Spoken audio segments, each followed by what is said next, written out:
هم دی دا یو ښځه خپل حق غواړي چې زما حقدار یې زه خو یوه ښځه یم باید چې پاتې ښځه شم او زه خو ډمه نه یم چې په هر ځای کې دې ګډه شم او دا خو زما حق نه دی چې زه د نرښځی شمه زه د اشتهار شم زه د لچه په هر ځای شمه او دا خو زما حق نه دی چې زه د نمایش وکړم زه د پورووالی د سړي د هر خواهش وکړم او دغه زما حق نه دی سړو کې چې ورګډه شم دغه زما حق دی چې سړو نه زه په ډډه شم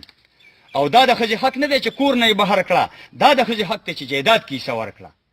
او څوک چې وایي داسې چې نه دا به نوکري کوي دا به هم دکان ته ځي هم کار به د پټي کوي او دا به د سړو سره هم یو شانې سیالي کوي نو تا چېرته لیدلي چې غواګانو یې وي کړي دي چا چېرته په میخو باندې هم ریړې راښکلي دي او داسې چې چا کړي نو چا ښه ورته ویلي دي داسې چې څوک وایي چې د ښځه د سړي په شان دغه سړی ښکاري ما ته چې د غویي په شان زه چې نوکرۍ لزم دا ما سره زیاتې به وي ما سره په ګېډه یا په غېږ کې یو بچی به وي او بیا چې کور ته راشم نو د کور اخلی پخلی به وي نو دا خو زه ازاده نه شم دا خو زه راګیره شم دا خو زه ازاده نه شم دا خو زه راګیره شم دا خو د اسلام او د پښتو د حد نه تېره شم او زه چې کلنډره شم زما هغه عفت څه شو ماله چې الله راکړی ځان له حیثیت څه شو زما د پلار او ورور یا د خاوند هغه عزت څه شو ما نه چې ځان هیر شولو نو ځکه دومره سپکه شوم زه خو پاس اسمانو مو سپو د لاندې ځمکه شوم او ماله خو الله داسې ځانګړی خوی راکړی و زه چې لا وړو ما پړونه په سر کړی و لوبې هم فطرت مې ګوره تا نه جدا کړې وي تا به بلوري او ما ګوډیانې جوړې کړې وي لوبې هم فطرت مې ګوره تا نه جدا کړې وي تا به بلوري او ما ګوډیانې جوړې کړې وي څوک چې وایي داسې چې نه دا زمونږ په شانې دي دا به بس اوږه په اوږه مونږ سره روانې وي نو تا نه دا تپوس کوم ته بچي راوړلی شي ته چې زما په شان ده که نه نو تا نه دا تپوس کوم ته بچي راوړلی شي ته څلور پنځه بچي په ګېډه ګرځولی شي ته د مور په شانې مینه زوی له ورکولی شي ته د اللهو للو غزل ویلی شي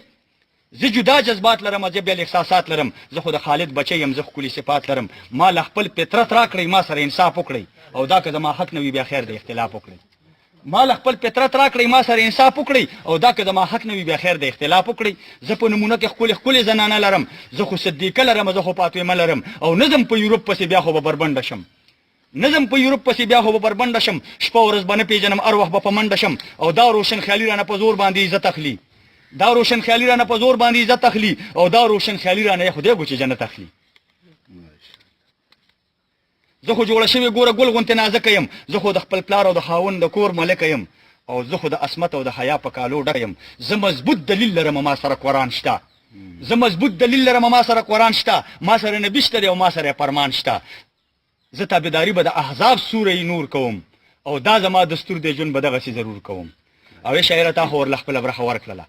ای شاعره تا خو ورله خپله برخه ورکړله تا د خپل قلم په زور خبره را بهر کړله اوس د هر چا خوښه ده چې کوم طرف ته مخه کړي او ځان له په دې دوو لارو کې یو لاره دې خوښه کړي او ډېرو لیونو کې روغ سړی به لیونی ښکاري ډېرو لیونو کې روغ سړی به لیونی ښکاري او دا نظم انوره به ډېرو خپو ازغی ښکاري